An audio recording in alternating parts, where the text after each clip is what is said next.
Well, this guy Nick Ferrentes or whatever the hell his name is, I'm just not going to say he's entirely wrong. I'm just not going to say he's entirely wrong.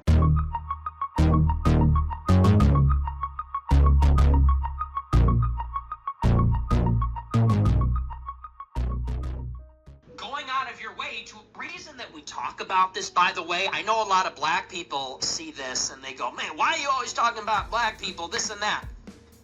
Because there just needs to be some shame here. Well, there's a few reasons. First, white people are every single bit justified in being racist. Every single bit justified. I'm not going to go that far and say white people are justified in being racist, but he's got a point. When does shame hit the black community? When does shame? When are we? You remember back in the day, growing up in my neighborhood, a typical urban neighborhood in America. It was like the older folks, there was a saying, like they say, boy, you ought to be ashamed of yourself. Like there was shame in our community. There's none now. We're not ashamed of anything. We're not ashamed of the crime statistics, saying that 50, I think it's like 54, but I think it's 56 now, but 54% of the total violent crime in America is committed by us. We're not ashamed of that. We're not ashamed of our women's behavior, which is totally despicable, totally out of line, totally ridiculous. Twerking and most people say, oh, everybody's twerking, white girls twerk. And here's my answer for that. If we're in last place in every important statistical category, then we can't make that argument. In other words, if we say we abort one out of every two of our children, then and that's 5 times more than the next person, then you can't. The argument that everybody does it doesn't work. You know what I mean? But anyway, let's just listen to what's his name, Nick Fuentes. I don't all the way disagree with this guy. To the extent that means going out of your way to avoid black people when you see them. Every bit justified. And you want to know why? Because we see what happens. And nobody is under any obligation due to liberal ideology to put themselves in harm's way. If you're a white person and you're going to work or going to the ball game or going to the city at night, you don't want to enter into... This is not about white people. What I mean by when he says if you're a white person, listen, if you're a black person going to the ATM at 11 o'clock at night in the hood, you are in danger of your life. You're in danger. Your life is literally in danger. Now, when did that even happen? Like, you know what I mean? And it's like nobody says nothing. This guy's saying, look, and if you're like me, forget it. Now, if a black person comes out and says this is despicable behavior, then you automatically get the coon, the sellout, the Uncle Tom, the guy from the Django. You get all this stuff. It's almost like a animal that eats itself, like a monster that eats itself. Like, you know, if you speak out against the ignorance and the slut, if you just speak out against it, then you're labeled in the black community. If you're African American and you speak out against the foolishness and the just nonsense, then you're labeled a coon and a sellout and a Uncle Tom. But if you're white and you point out, or any other race, never mind white, any other race, you point out their foolishness, then you're a racist. So these niggas, I don't want the algorithm to get me. These niggas just got a green light to just be out of ridiculously violent. I mean, these people stomp people's heads in the ground, shoot, kill each other. Like, I'm talking about, when I say these people, I do say these people, because these people are not my people. I am not associated with niggas. There you go, algorithm's gonna eat me alive. I'm not associated with niggas. I don't like niggas. I don't agree with niggas. Nothing. There's nothing in common with niggas. So let's just get that straight. I'm a black man, all right? I'm not a nicker. So So let's just get that straight. So when I go they, then these victim-minded jackasses always come and they go, "Yeah, see, he said they." Like you say, he's Uncle Tom, he's sellout. He's this, he's that. So I can't point out that, you know, I listen, I'm 6'5", 225 pounds. And I gotta watch my back when I go to ATM at night. And that doesn't seem ridiculous to anybody else. You know, violence in my community, the black community, listen, all you gotta do is go to any state, literally any state in the United States, and I guarantee you the rundown area is where we live.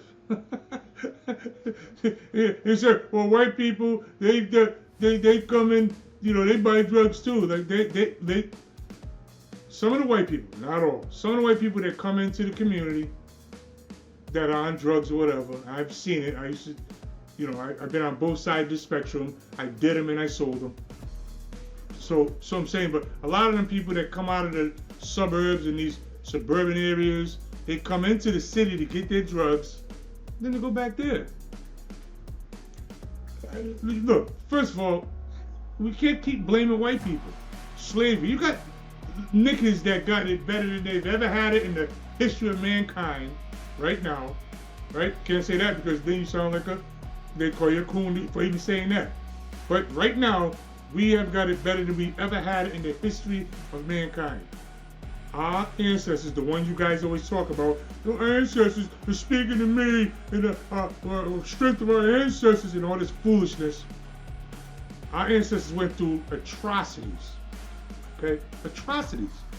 Lynchings, hangings, killing, all kinds of stuff. And stayed together. We was married at an 80, I think it was an 82% clip. It's right in there. It's definitely 80 to 85, right in between there. We was married at that. We stayed together through lynchings, through Jim Crow, through can't drink at the fountain, through can't use the bathroom, through all of this stuff, KKK, all that junk. We went through all of that, and we stayed together. But now I think that number's like 5%. So nobody's married. We don't stay together. We hate each other. We kill each other. It's like we're just a stepchild. What gets me mad, and it actually gets me mad, is that we're just a bunch of victims. We sit around crying, crying about the white man and you know whatever everybody else. Like we actually put ourselves in a victim. I'm not a victim. I'm a man. Give me a level playing field and I'll make it happen. This is America, right? Didn't Don King say only in America you got the opportunity to do whatever you want? This is America. Everybody has that. But not us. When we sit back and we do, we cry. We cry. Change the laws. We're getting beat up. This, that. Everybody is on the same playing field. Why do we cry all the time? Injustice, unfair. We're being treated unfair. No, we're treating ourselves unfair. Let me tell you something. Let me give you a statistic here, just so for the jackasses there. The KKK. Last week, just 1 week, more blacks was unalived through abortion than the KKK unalived in its entire existence. I'm going to take a second so that can sink in. So when you niggas talk about racism and all that stuff, that's genocide against your own. But nobody says that. Nobody calls it out. And it's really just the black woman. I just got to say it. People put it in a lump. They say, oh, the black people. No, it's really just that one part of the demographic, our women. They won't shut the hell up. They won't listen to nothing. They're just totally ridiculous. Nobody pulls them up. Because if you pull them up, they browbeat you. Oh, Debbie Dad, you're gay, or what? Oh, and they just and they beat you up. So black men, just like anybody said in Raw, okay, that's what we do. Not me, but that's what. And they raise these single mothers, raise up these kids to be queen worshippers. So they go out there and unalive another black boy, and on the orders of sometimes on the orders of these girls. Don't tell me I'm wrong. I already know. I don't speak nothing I don't see. I see it. I'm born and raised in the hood. I see it. these Jezebels walking around running, starting trouble in the hood because their son is known to shoot somebody. So if they got a son known to shoot somebody, go look at them. Look at how they acted in public and the arrogant, talking junk, quick to argue, and only with other blacks though. By the way, that's it. Only with other blacks. They call me a coon though. Only with other blacks. Arguing and starting trouble, and then as soon as somebody pushes back at them, shut the hell up, bitch. What? I. And then there you go. Now they go get their little thug jacket. It don't have to be their son. It could be anyone in the family, cousin, so whoever they know. And this is a never-ending cycle. Perpetuates itself. It's that monster that eats itself. But no one's pulling them up. You're unaliving 1 out of 2 of our babies. That's genocide. Listen, let it get through your thick goddamn head. It's genocide. That's genocide. Okay? 1 out of 2. 1 born, 1 gone. But no one says nothing about it. Is that the men too? Because we got the black men, right? We're the bad guy with deadbeat dads, all that stuff. Is that us too? Are we doing that too? No, we're not. But no one say our women are out of control. Let's listen to a little bit more of this guy, because I'll just go on and on. Because we always say, what's the problem in the black community? And nobody says what the real problem is. The real problem is our women will not shut the fuck up. It's that simple. Just shut up. I don't want to hear you debating. I get so tired of hearing this from our women. Let's talk about it. Now you got guys saying that. Goddamn guys saying, let's talk about it. That's vaginal. It's all right, let's just see with your boy. The Terror Dome, where you're suddenly in a sudden death match. You're like in the gulag in Call of Duty fighting for your life all of a sudden because you got on the wrong train car. Because a car full of black people pulled up on you by the bus stop. You turn and you walk the other way. You avoid their neighborhoods. You avoid going out on Memorial Day or Labor Day weekend at night. In certain places. When you see them, you start walking in the other direction. And this guy, it really ain't even funny. It ain't funny. I'm a retired professional. And I gotta watch out too, like you know, but it's like people don't use these no more. These kids grow up on that weak, what do they call that? That weak kind of, I don't want to say philosophy, that weak kind of culture, that you know, that I'll shoot you. Like muscles don't mean nothing to me. Okay, I don't have to fight. I could be a little skinny, little coward nerd, but I got a gun and I can shoot the biggest guy. See, there's no order in the community. There's no order anywhere. All right, but I'm just keeping it on our community because that's what matters with me, because my community's out of line. There's no order. There's no damn order. Back when I was a kid, the biggest guy called the shots. The biggest guy said, if there was a problem, shut up, go head up. And you go head up, you fight it out. So one guy gets the kid, gets the black guy, the other one, now it's all right, that's it. And these same kids are playing together 5 minutes later. Now the kids grow up under that single parent vaginal atmosphere that now they can't even take an ass whooping. Can't get a black eye because they're embarrassed. His girl was, you got knocked the F out. And now they want to kill somebody because they're so sensitive and just so fragile that they can't take any kind of nothing. All right? So that then they kill. That's vaginal. It's not masculine. It's not testosterone. That's estrogen. That's growing up in that cloud of estrogen. That's what that is. But again, nobody says nothing. Like our women got a green light to just continue to be jackasses, and nobody says nothing on national television, on anywhere. You can't even type nothing.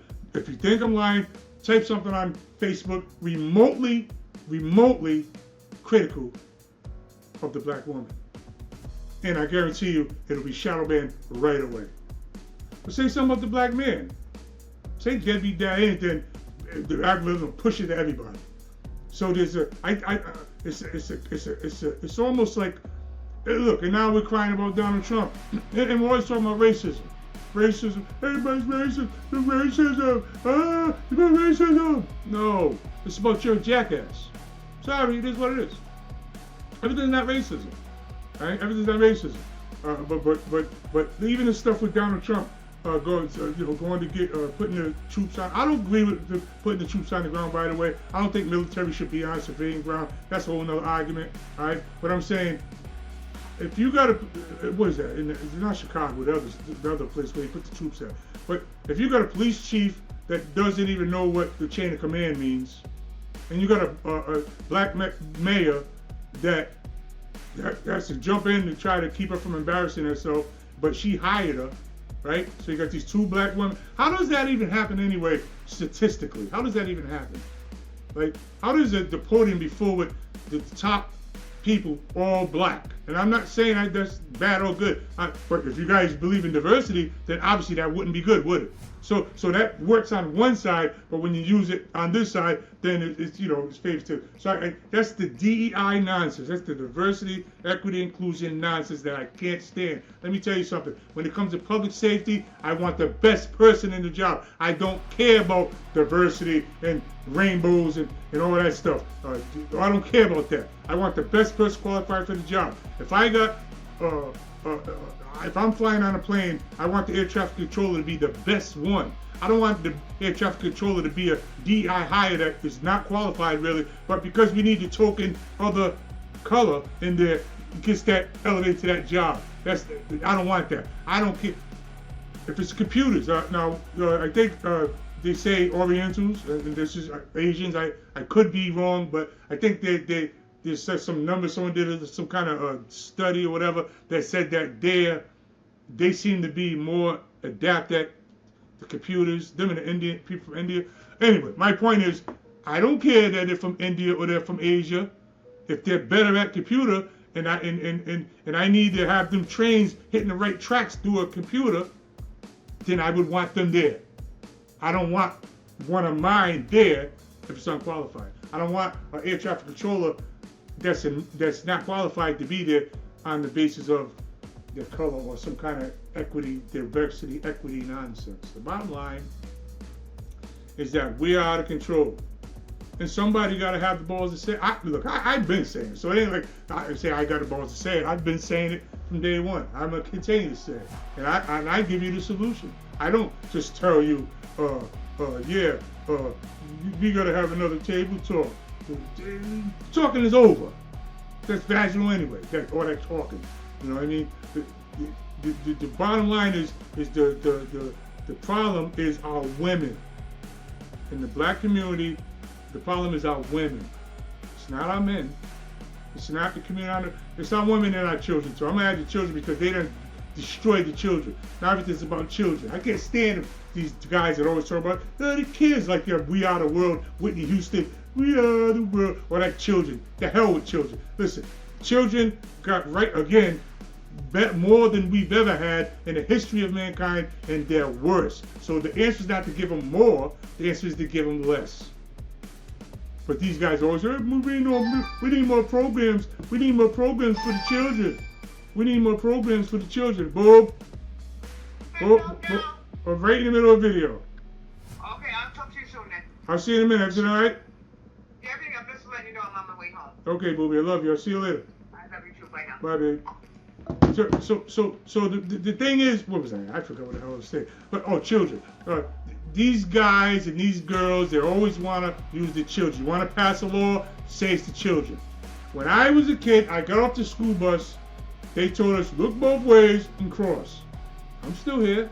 But now, in my city, I don't know about yours, but in my city, the whole city's gridlocked for 2 hours because some moron in City Hall thought it was a good idea, and I suspect it was vaginal energy, but I'm not sure, but I suspect it. But they think it's a good idea to have some GED hire get off the bus, walk to the front of the bus, look under the bus, come back, look under the middle of the bus, walk to the back of the bus, look under the bus, come back, let the kids out, cross them, get back on the bus, get on the gun, shut the door, and 3 blocks down, do the same thing again. So the whole entire city is gridlocked on the notion that we're saving a kid's life. It's baloney.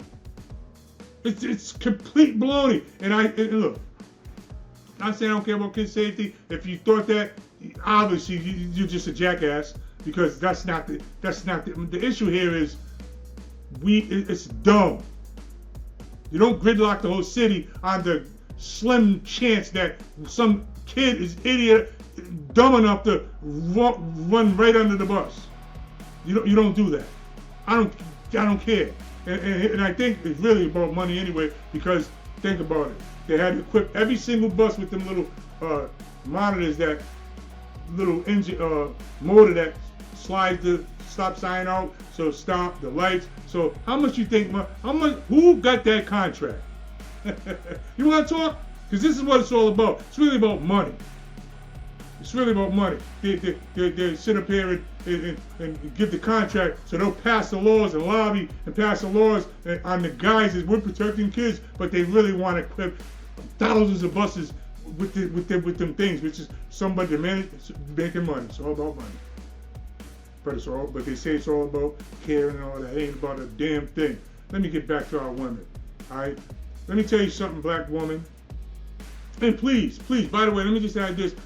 Please, because I can't seem to find none of you guys to debate me. If you ever want to debate me, reach out. You can find me easy. I'll debate you live. I don't care who you are, what kind of background you got. I don't care. I'll debate you live in front anywhere. So on the street corner, I don't care. On live, whatever. But let me tell you something. The weave industry is a $1 billion industry. Billion. I didn't say million. I said $1 billion industry. Billion. Let it sink in. Because for some reason things don't sink in your head. You don't really get it. Billion. Billion. Single-handedly supported by what? One demographic. Now let's break it all the way down. Black, we represent what? I think it's 12% of the population, right? 12% of the population. And that's being generous, because if you do the ratio from 3 women born to every 1 man, that 11% comes to about 8, 9%. Let's just say 8, down the middle, 8%. So 8% of the population of the United States of America is single-handedly supporting a $1 million business. I'm sorry, there I go. A $1 billion business. Single-handedly. You ask me where our money's going? Where's our money going? We already know our money leaves the community faster than any other community. We get it, and it's already out to everybody else. But we support a bit. It's not no one else. So don't tell me, oh, Spanish women wear hair, and white people wear. No. We're talking about the majority. This is the other thing that annoys me about our women and our people as a whole, is that we always use the possibility as opposed to the probability. In other words, it's possible, right? I'm not you. So we're not the only ones arguing. So it's always, it ain't only us. That argument. I call that the possibility argument. That's like, it's possible I can hit the Powerball tonight, right? Possible. It's possible, but it's not probable. So we're gonna go with the 9 instead of the 1. So if you say, hypothetically speaking, if you say, I say, we brought 1 of every 2 of our babies, and they say, well, we're not the only ones having that. We're not the only ones doing that. That's when you look at the numbers, because data and statistics is kryptonite to the black woman. Kryptonite. They will not. They'll stay in the possibility. They'll stay in the all that junk. They'll stay in that. Now we don't the only ones that do it. I say clean up your own side of the street. Hasn't it been enough? When do we become embarrassed? That's what this guy's talking about. That's what this guy was talking about. When do we become shamed? Like, when am I'm embarrassed. I'm literally embarrassed that people look, when they see this color coming, go to the mall where it's typical. Go there. You'll see. Just pay attention. You see the body language. It's a certain look you get. It's almost like you anticipate some fireworks or some niggerish, and don't let it be them single mothers, the ones that get that free check every month because they keep pumping out babies every 5 minutes, and the government awards them for it with more money. Some of these women got Mercedes-Benzes parked in front of Section 8 houses, just eating the hell out of the government. But you know what I mean? It's them. They're the ones that are raising these little killers, and now it's these sick bastards. They kind of champion it. It annoys me because they kind of champion that. Like it's cool to be a damn thug. What the hell? like how twisted is that? It's cool to be a thug. It's in the black community. It's cool to be an ignorant idiot. In other words, I knew this kid. This kid was a very intelligent kid. He used to box at the gym. I used to train kids at, and he was. I mean, if you have to sit down and talk to the kid, he's highly intelligent. This kid got a vocabulary. This kid is smart. A smart kid. Future lawyer, future doctor, future something. But check him out around his friends. The peer pressure alone makes him revert into what I call fool, makes him revert into an idiot. So now he starts talking like this. Yo,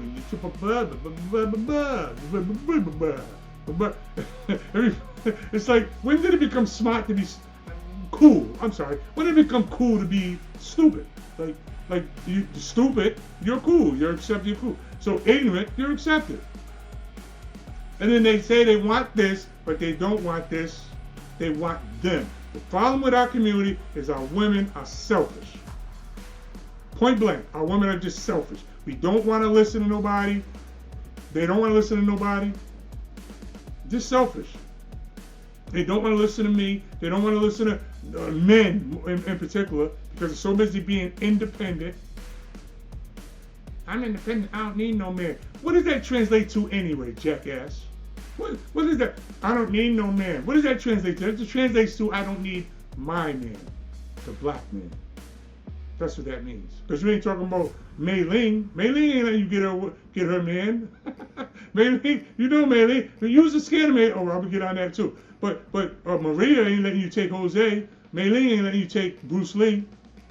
Ain't nobody. The only one that listen. We're still there with you. And you guys have been crapping on us in the public domain forever. And you think it makes you get independence, makes you look good, makes you look better. Look at me, I'm independent. He's deadbeat dad. You think it makes you, elevates you, but we're your partner. How do you elevate without us? You make yourself look like a fool. That's all you do.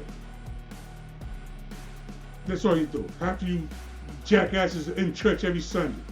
Full of inequity. Jezebels. Let me put it this way. If studies have conclusively shown that now, it used to be 1 every 3, but now it's 1 every 2, one born, one gone, right? That would be 50, let's just say 50%, right? No, let's just say that's 50%. Okay, the black church, we already know now that the numbers, right? Black statistics.com, CDC, and any reputable data gathering institution will tell you that the black church is 92% black woman. So the black men that ran the black men out of church. I remember them old fire and brimstone sermons that Deacon Howard used to give, Bishop S.M. Shelton in Philly. I remember them, and they done ran the real man out of church. So anything left is long, curly, girly hair wearing, pink suit, tight suit wearing punks like Kirk Franklin. But anyway, let me get back to what I was saying. The church is 90%, high 90, middle 90% female, right? That's 90%. So half of 90 is 45, right? Let's just stay with the numbers. Data, statistics, facts, logic. Let's keep it logical. Let's not go into the possibility, but not everybody, but some people do that. Everybody has more babies still. And let's not go there into that foolishness. Let's keep it logical, all right? That's what men do. 45%. There's 45% of the church getting up every Sunday and going to the altar to repent their sins, the blood on their hands. Because the numbers say 45, almost half of the congregation has had one, all right? That's just numbers, right? So if that's the case, then that means it should be like close to half the congregation getting up on Sunday to go to the altar to repent the blood on their hands. But we don't want to talk about that, do we? No. And we won't even talk about these fools in every hood. It's just violent. Like violence now. The women are more violent than they've ever been in the history of mankind. The black women, we've never been this violent. I'm 6 years old. I remember the 80s, 70s, and I remember our women wasn't like this. Like you said, well, everybody, now we got to go back to everybody. It's not about everybody. It's about us. We're in last place, right? I've watched Hispanic people come into in 1971, it was two Hispanic families in the entire neighborhood where I'm from. I'm from Providence, Rhode Island. It's 20 miles. Total, Providence. And in our neighborhood, there was only 2 Spanish families. 2. That was in 1971. 2 Spanish families, Norman and them, and nice people too, by the way. Norman and Maria, I had a big crush on Maria back when I was a kid. And Louis, who had to fight with my brother Peace, right? Two families. And in 4 decades, they took over. They took over Providence. If you go down Broad Street, it looks like Venezuela, or wherever, Guatemala, or Puerto Rico, whatever. It's all Hispanic. You got to know how to, literally to survive here, you got to be bilingual almost. You got to know how to speak Spanish.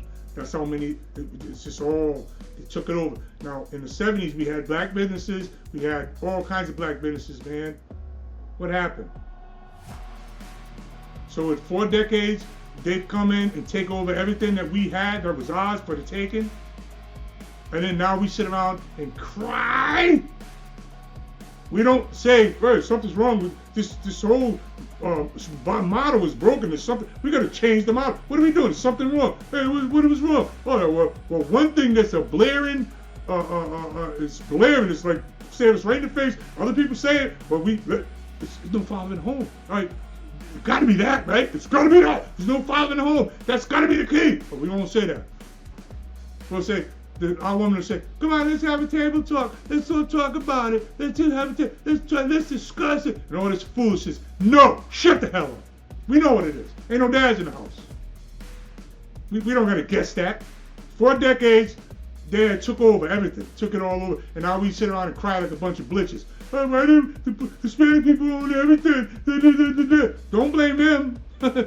Don't blame them. They're just like everybody else that takes advantage of our women.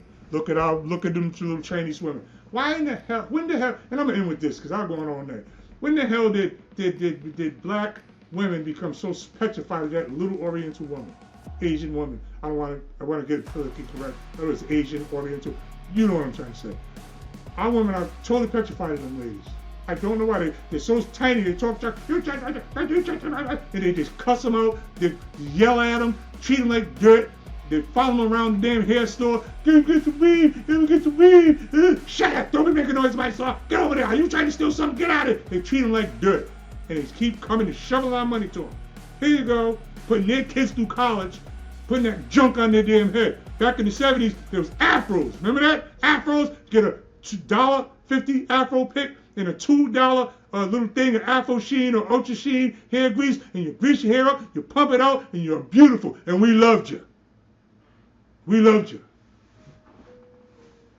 But no, now you go put the Oriental kids through college, spending all your damn money on weed. You got 16-year-old kids with $300 worth of weed on their damn head going to high school. What? Are you kidding me? Yeah. It's ridiculous. Scared of that little woman. Go look at the Chinese store, seafood store every first, spending all the food stamps on crabs and seafood and look at mine and posting on Facebook with all these plates with lobster and all that junk. They look at me. Don't spend all your food stamps at the Oriental at that little lady's place. Now you get these big goofy ass eyelashes and big goofy ass nails and like that's not for us. That ain't for us. I don't give a damn about eyelash junk. So don't say it's for us. It's not for us. It's for you. You spend all your money on that junk. And guess who's getting the dollars? The dollars go to the Orientals. I'm not trying to be racist here. I'm saying what it is. Our black women are suckers for them ladies. They do their hair done, their nails done, everything. They just eat our money up. Take it. They just take it. They talk to our women like junk. Talk to them like they ain't a damn thing. Buy their hair, buy their seafood, get the nails done, hair done. All they do is rape the black community through our women. No one says nothing. So I'm gonna end with this. I keep saying that. Like a preacher. The last thing is this: to survive as a tribe, okay? To be a tribe, a strong tribe, what do you need first? This is not rocket science, you friggin' jackass. You need numbers. You need numbers, right? Okay. If you're unalive in 1 out of 2, how are you getting numbers? Now you go with this ridiculous education system who turns out boys into freaks. Let's leave it at that. Now you got to lose some from that. Now the street violence, the black on black crime, we're gonna lose some from that. Don't you see that we're at extinction already almost? It's time for the alarm now, right? We're losing half, right? If somebody said, I'm gonna take half your money right now, you'd be ready to unalive them, right? All right, so we're losing half of them right now through that way. Then we're losing out of the violence. Then we're losing out of a couple here and there from just being that. We're just losing, man. So it's time to panic now. It's not time to sit down with these Jezebels and have a talk when they only care about themselves. They don't care about nothing else. All they care about the damn self. Because they won't get under the man. You got women out there right now that'll sit up there and say, oh yeah, me and my husband are equal, with partners. There ain't no such thing, no choice of no woman of God, man of God, and you talking like that. Ain't no such thing as that. It's God, man, woman, child. That's the order. You don't like it, your problem is not with me, your problem is with God. That's that devil in you. That's that demon in you that wants to fight back. I'm in the bathroom. I'm doing what I want. Shut up. Just shut the hell up. Don't nobody want to hear that no more. I don't want to hear it no more. All right? I don't want to hear it. Because you need to be covered. The Bible talks about being covered. You be covered. Not running your mouth. I see, and you train these boys and these big, burly, none but young punks. Big punks, I call them. Had this big giant guy on there. They got a church and they got like 10,000 people in their church. Like them numbers, they got a big church. Well, 10,000 people. That's a pretty substantial church. And they're the heads. And she's a, what does she call herself? A prophetess or a deaconess or some stupid foolishness like that. And he's the pastor, and they sit up there, and this punk, and that's what I'm calling. I listen, and by the way, I tell you to your face, just so you know that. I'm not one of them online guys that talk junk. That's not me. I'll tell you what I'm saying right now to your face. Anyway, I don't act like I'm a tough guy. I'm saying, but this punk sat up there and said, yeah, well, me and my wife, we're partners. And so the guy said, are you the head of your wife? And that nigga staggered all day long. Couldn't say he's the head of his wife. So I'm in this video now because my wife just walked through the door. Boom. Oh, that's you? Yeah. I'm live. I'm in the video now. So. Hello. Hey, there goes the booby. All right, guys, my rant's over. But hey, it is what it is. I meant to play a little bit more Nick Fuentes. I'm gonna get that on the next video because the guy, don't call him a racist. Just call him, he's telling the truth. Look, when you go something, I'm not gonna go all the way and say everything, but some of them points he was making, it hurts, don't it? It hurts. I know it hurts, but it's true. So until you start taking the truth and stop being a jackass, we're gonna continue to wallow on the bottom of the barrel with all the crabs pulling them back. Jackasses.